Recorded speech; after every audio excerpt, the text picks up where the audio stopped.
Are you tired of playing the same old boring card games? Mao, Presidents, B-Pad, BS, Go Fish, whatever it is? Don't you wish that you could play a card game that had all the great hallmarks that any card game does, that it was fun to play in a group, that it had that element of skill and luck combined, and that was replayable almost endlessly without getting bored? Well, stop playing boring card games, stop having a boring life. Spoons. My name is Kyle Conway, and I've been playing cards for over 7 years across the entire United States, and I can testify to the awesomeness of this game. And today we're going to be talking about the materials you need to play the game, how to set up the game, how to actually play the game, and how to win the game. And if this has piqued your interest, let's talk about the materials you need. Now, Spoons is ultimately just a card game. So that means you're going to need a standard deck of 52 playing cards. And you can get these almost anywhere. So there's no need to worry. You can just go to the store and pick one of these up real cheap. Next, you're going to need some spoons. And I've got my spoon right here. And you want to have one less spoon than the amount of players in your game. So for example, I'll have 2 players in my game, so I want 1 spoon. And if I had 4 players, I'd want 3 spoons, and so on. Now, I say spoons, but you don't have to use a spoon. You could use anything. Like, I've got this pen cap right next to me, and I could use that. And you can even use this to your advantage if you use things like this, because it's smaller, and that adds some dynamic play to the game if you have different objects that are smaller of different textures, so you can experiment with that. But now that you've got your materials, let's go into actually how you set up the game. And with most card games, again, you're going to want to start by shuffling your cards. And according to Percy Decanis, a statistician and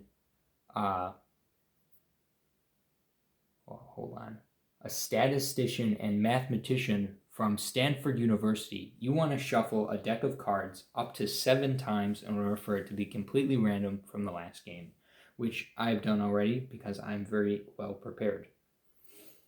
But now that you've got your shuffled cards, you're going to want to deal them out. And I'm going to switch us for a second.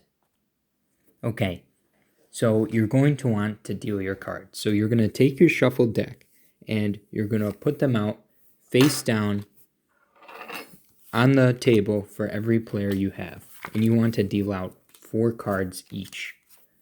So once you've given everybody 4 cards face down, then you're going to want to put your deck on the side, and this will become your draw pile. Now you've got the game set up. Here we go. So once your game is set up, now we're going to talk about actually playing the game. So for this, we're going to put you back in the seat of my perspective.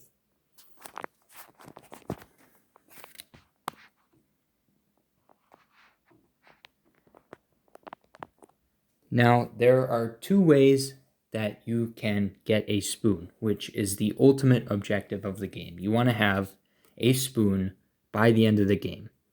And the 2 ways to do that are to get 4 of any kind of face card, or to take a spoon once a player themselves has taken one.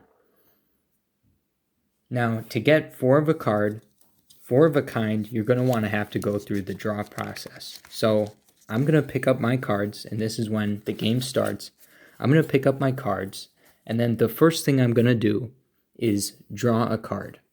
I'm going to draw my card, and I'm going to look at it, and I'm going to see whether or not it will help me get to 4 of a kind. And wow, I've gotten really lucky, and I've already got 4 of a kind. But just for the sake of the argument, let's say I didn't have 4 of a kind. I would decide whether or not I wanted to take this card and replace it with one of the cards I have. Regardless of what I do, I have to take the card that I'm not using and pass it on to the next person. Now, the next person is going to also look at their cards, and they're going to see what they need to make 4 of a kind. And they're going to make the same judgment. So they have these cards right here. and they want to know whether or not what to do with this queen. So they already have one, so that would help them get to 4 of a kind. So they're going to take this card and they're going to put it in their deck and they're going to discard a card. So they don't want this 3 anymore. So then they're going to pass that on to the next person. So that would be the order that things go. And the next person would take that card and they would decide whether or not to discard it or to switch it out and then pass on the card that they switched out. Pretty easy. And they would do this until they got 4 of a kind. So I have 4 5s here, and they could have 4 queens, or another person could have 4 3s. It could be whatever, as long as there's 4 of a kind. But once you have this, this is when the second condition activates. This is when the win condition activates. So we'll talk about that now. Once you get 4 of a kind, like I have, you can then take a spoon, and that means you are safe. But once someone takes a spoon, that means everybody else in the group can also take a spoon. So it's very important that you're watching the game board to see if there is a spoon missing, because that means you can take one at the time. But it's like musical chairs, where I have another player, but there's not enough spoons to go around. So you need to take a spoon as quickly as possible. And I'm going to bring you back here. You need to take a spoon as quickly as possible. So at that point, when everybody has taken spoons, if you have taken a spoon, that means you are safe. And the person who does not have a spoon gets a strike. And that means that they will have to put an S on a board. And you will then repeat the game with the same rules until somebody loses again and they will receive a strike. And if you get enough strikes to spell out the name spoons, then that means you lose and you're eliminated. And then you do that until there's only one player remaining. But if you wanted to play a quicker game, you could just eliminate people as they failed the original spoons match. But that's all you need to know how to play spoons. Spoons is a dynamic game. That you can bring almost anywhere, and now you too can enjoy playing spoons and having fun with your friends once again. Thank you.